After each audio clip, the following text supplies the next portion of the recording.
Hi, welcome back. I'm Broward County Commissioner Stacy Ritter. We're here with Sheila Smith, who's the president and CEO of 211 Broward. So we were talking about some of the specialized programs, and there are a couple more. One is the homeless helpline. We are actually the gateway toward services for anybody who is homeless in Broward County or finds themselves at risk of homelessness. That is a Broward County funded program, so we're grateful to Broward County for supporting that. When you say gateway, what do you mean? I mean, what does that mean? If someone is at risk of homelessness, they would call 211 first. We would do an assessment, figure out what was going on with them, figure out whether they're eligible for shelter, if there's shelter available on that night.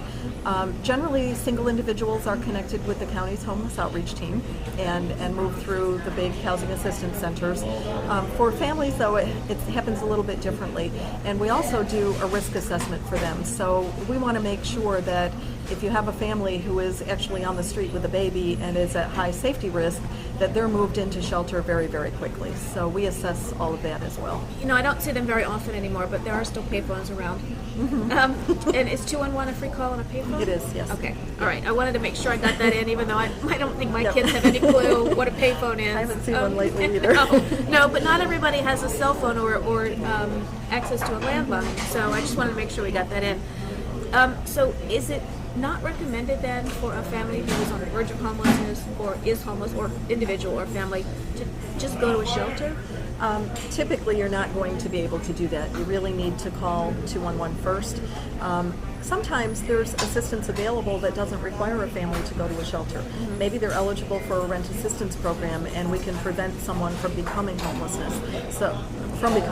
So as we have access to all the different resources, and we know what other services and supports are available, so we encourage them to call us first because we can explore all of the possible options.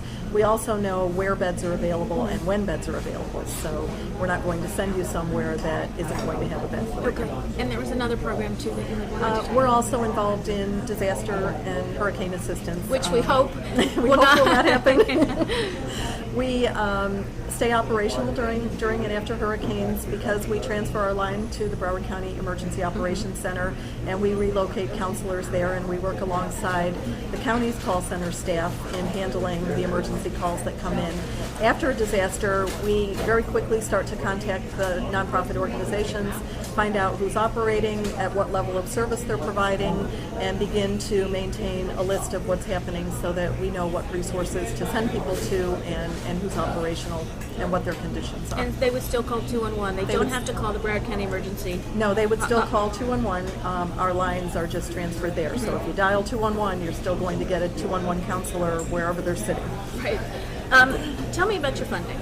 I mean, we spoke about it briefly. You've got a fundraising campaign going on because, as you've experienced, we've all experienced incredible budget shortfalls the last couple of years. Yeah. What's your budget?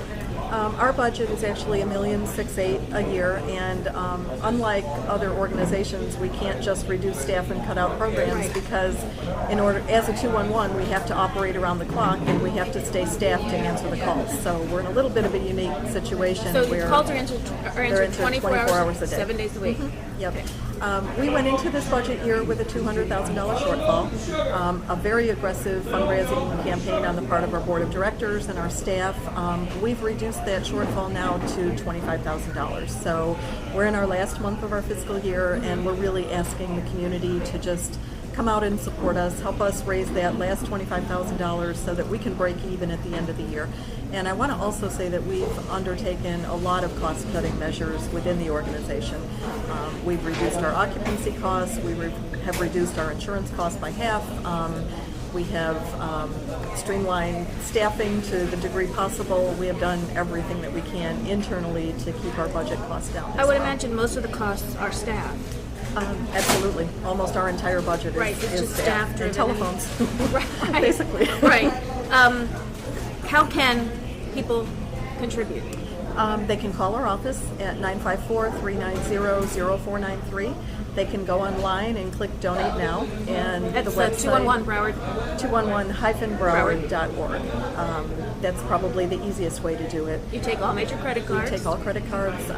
They can mail a check to us as well. If you call us, we can give you that address. But any little bit helps, and I have to say, every donation level really does make a difference. And if for an organization like this to not be able to survive would be tragic for the people who live here in Broward County. I don't know what people would actually do if 211 didn't exist. I know that I wouldn't necessarily know where to go to find services unless there were somebody to call who really had all of the information and knew who they all were. It's really tough. There's not a yellow book listing that's going to give you 4,100 different agencies and programs. And it's not just the agency name, but it's the program, it's the hours of operation, it's the eligibility criteria, it's who they serve, it's the geographic areas that they serve. It makes it so much easier for people. They've actually done studies nationally, and they've estimated that it takes at least 7 to 8 phone calls to find help for one single need. And when you have families who are dealing with complex issues, they're already emotional. They're already in a fragile state. They don't need one more complication or difficulty trying to resolve what's going on. And increasingly today, they're people who have donated to charity all their lives. They've never had to ask anybody for help. This is the first time they've ever had to reach out, and it's really difficult. And we're going to try and help. If you have an extra $5, $10, $20, keep 211 Broward working and functional. They do such an amazing job and help so many people here in Broward County. They're a unique agency, which is nice. And I want to thank you. Thank you. This morning, Sheila, for being here this morning. Call 211 on your cell phone or landline or payphone if you need assistance, and one of Sheila's counselors will be happy to help. Or you can reach them at 211-broward.org. Help this organization keep going in these really, really difficult times. It may be somebody that you know someday who needs help. Thank you very much.